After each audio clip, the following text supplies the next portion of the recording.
I was looking at the screen like, what in the fuck is going on?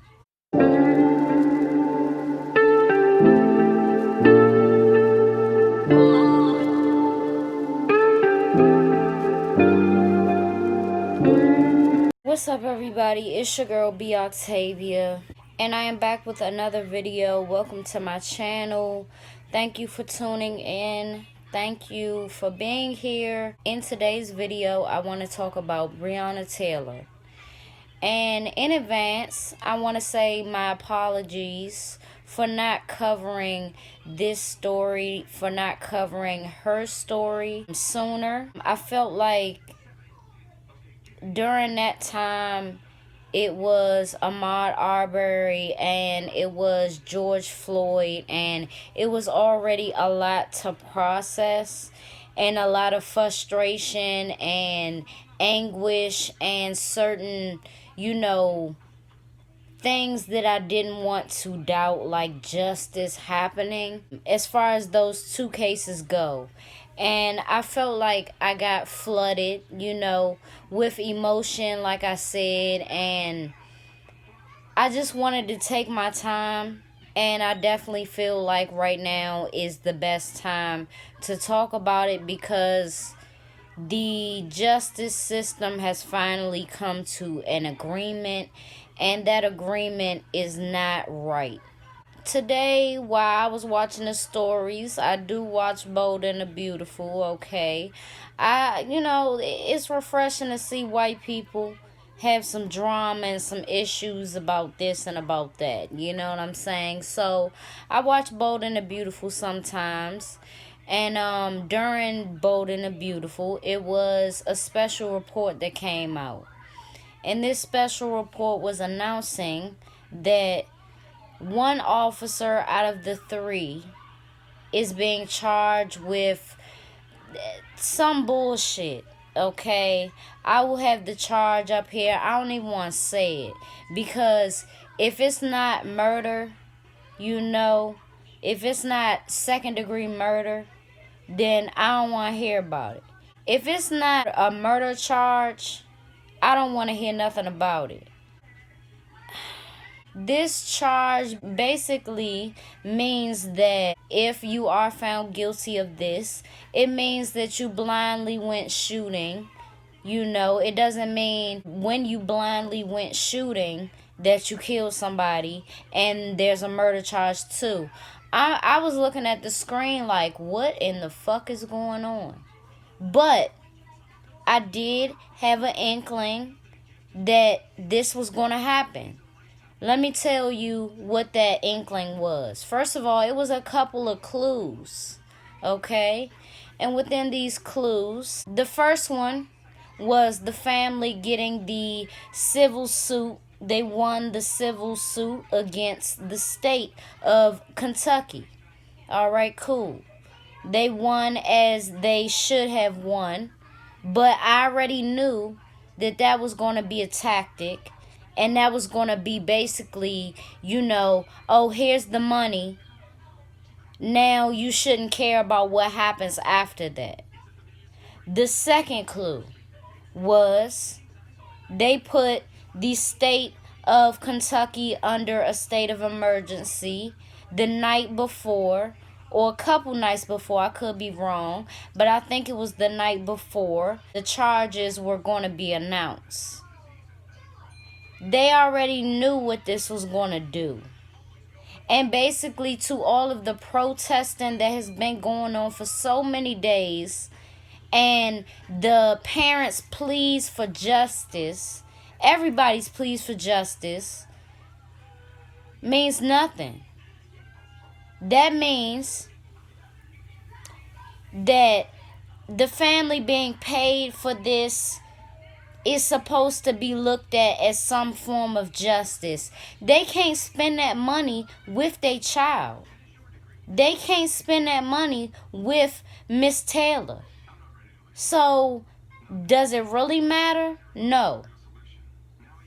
Does it help in some type of way with their financial problems and everything, I'm sure, just like it would anybody else. But that money doesn't fill the void of losing a loved one. I had hope. I had a lot of hope because George Floyd's murderers have been charged. They are out on bail, I believe, but they have been charged and they will be going to trial. And it's not over yet. It's not over yet. But at least that happened in history. But when it comes to the black woman, this is what happens. I tell y'all my experience of how I've been treated, by men, by people, by other black women.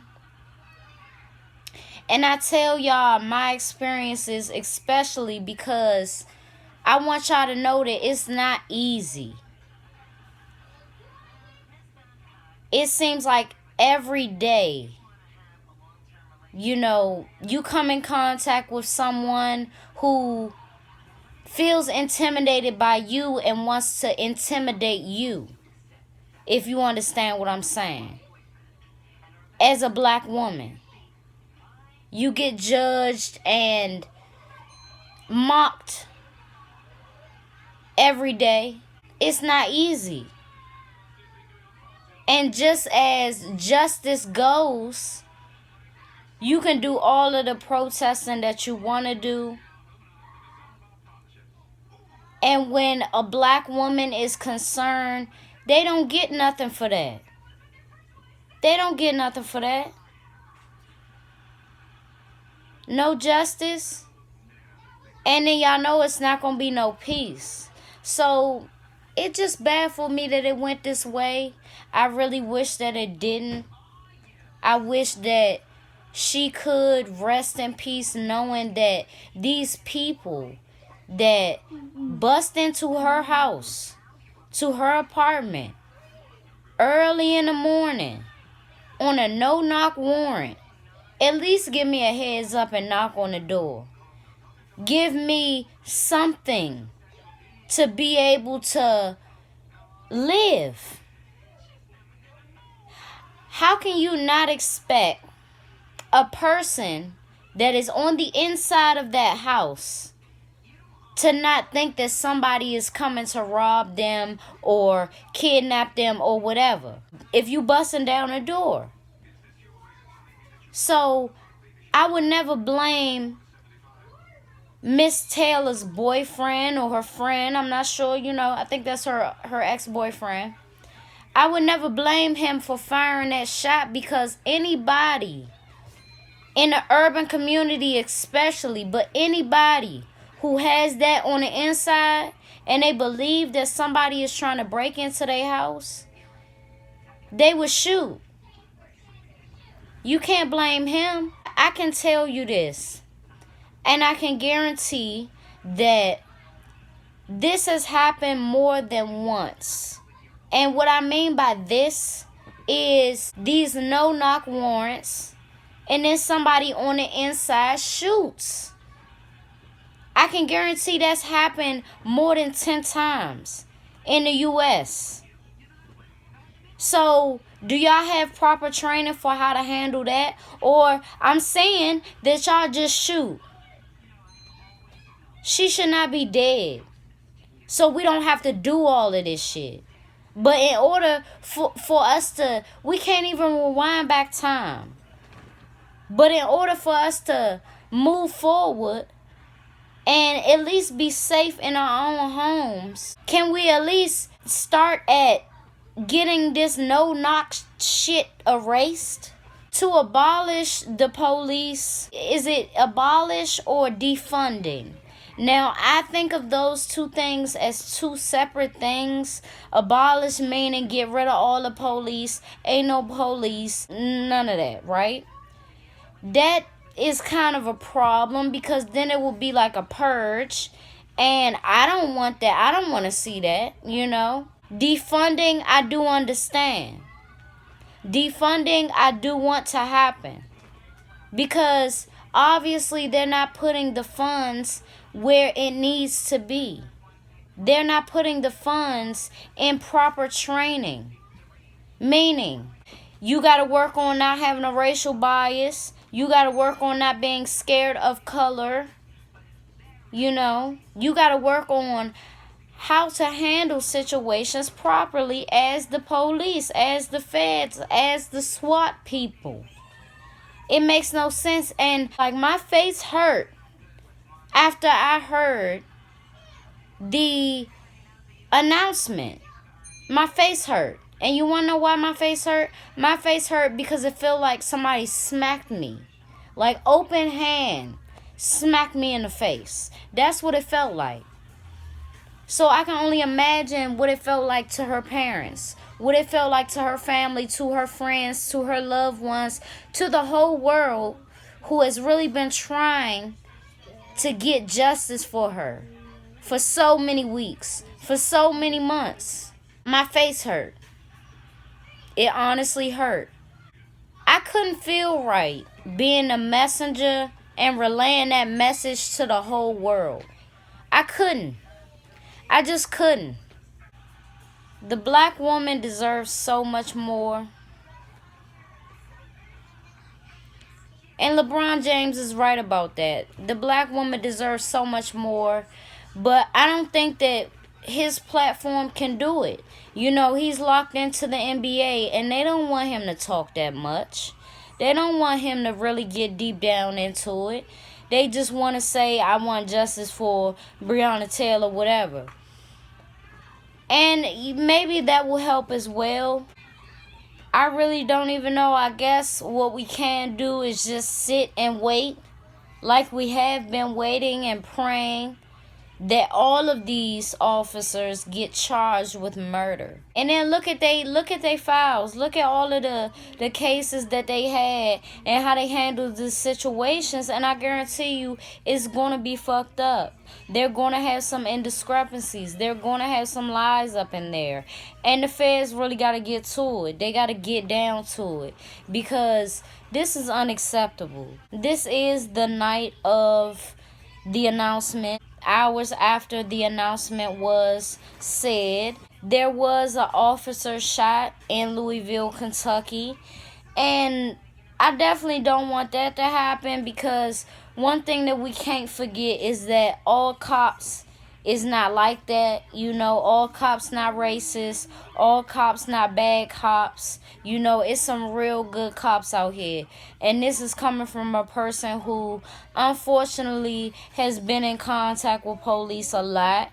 And no, I don't have no record. You know, that's all some family violence bullshit. But nonetheless, I'm still praying. I'm still praying that there can be charges in the near future of murder added to this one officer's charges and to these other two officers as well. I just want that for her mother. You know, nothing can bring back her child. Nothing can replace that, but justice can really ease her pain and maybe help her sleep sometimes. You know, it's gonna be so many different challenges that I don't even think the prosecutors or anybody is really thinking about. Y'all just think about, oh, here go the money, you should be cool with that. That's not good. I'm praying for justice. This bullshit ass charge is only minimum of 1 year, maximum of 5 years. That's nothing close to the punishment of murder. Okay? That's not 20 years, that's not 15, it's not even 10. So we need some charges. We need it now. We need some real charges. Something real impactful. Something that we can put in history that we are proud of. It's your girl B Octavia, and I will see y'all in my next video. Thank you for watching. Thank you for tuning in, and I will see y'all in the next one. Thanks for my mom. Keep watching. Peace.